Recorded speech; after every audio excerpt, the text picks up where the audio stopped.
In the summer of 2005, a small meteorite impact in the American Southwest deposited something far more significant than space rock.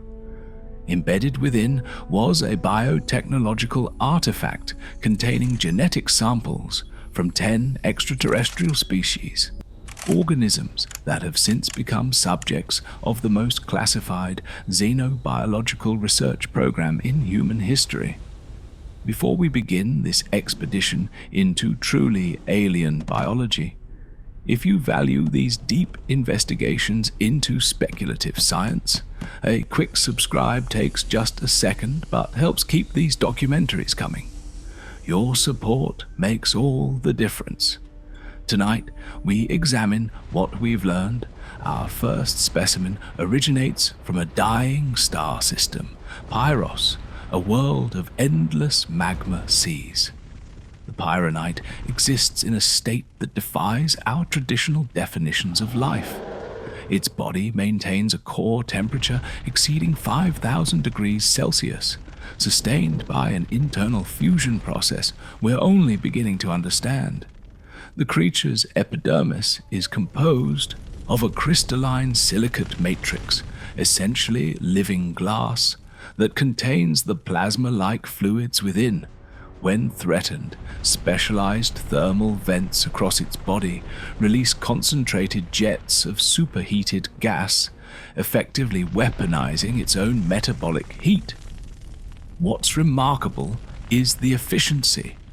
A Pyronite can survive for months without external fuel, metabolizing trace minerals from volcanic rock. The hands, if we can call them that, show a fascinating convergence with Earth's own evolutionary solutions. Despite evolving in an environment of perpetual fire, the Pyronite developed opposable digits for manipulating cooled stone tools. From the crystalline caverns of Petrosapien comes perhaps the most geologically improbable life form we've encountered. The Petrosapien is not merely armored in crystal, it is crystal, a silicon-based organism where we would expect carbon. The species demonstrates a form of conscious mineralization. Its body can rapidly reorganize silicon dioxide at the molecular level, generating new crystalline structures in seconds. This isn't growth as we understand it. It's more akin to directed crystallization, controlled by bioelectric signals running through the lattice structure itself. The optical properties are equally extraordinary. Light refracts through the Petrosapien's body at angles that suggest deliberate internal architecture, a living prism that may use focused light for communication or territorial display. The sheer hardness approaches that of diamonds, yet the creature retains flexibility through articulated joints of compressed crystal fibers. The desert world of Kinet operates under different temporal conditions than Earth. Faster rotation, different gravitational stresses. This environment produced XLR8's species, organisms built for velocity that makes Earth's cheetah seem pedestrian. The Kineceleran body plan is a masterclass in aerodynamic efficiency. Every surface tapers, every angle reduces drag. But the true marvel lies in the metabolic furnace required to power such speed. The creature's three-chambered heart cycles oxygen-rich fluid at rates that would rupture mammalian tissue. Most fascinating are the specialized friction pads on the feet, a blue crystalline material that somehow maintains traction at velocities exceeding 800 kilometers per hour. Current analysis suggests a controlled molecular bonding that engages and releases with each footfall, essentially creating temporary chemical adhesion to any surface. The tail acts as both rudder and counterweight, containing a concentration of neural tissue that handles high-speed reflexive movements, a secondary brain dedicated entirely to navigational processing.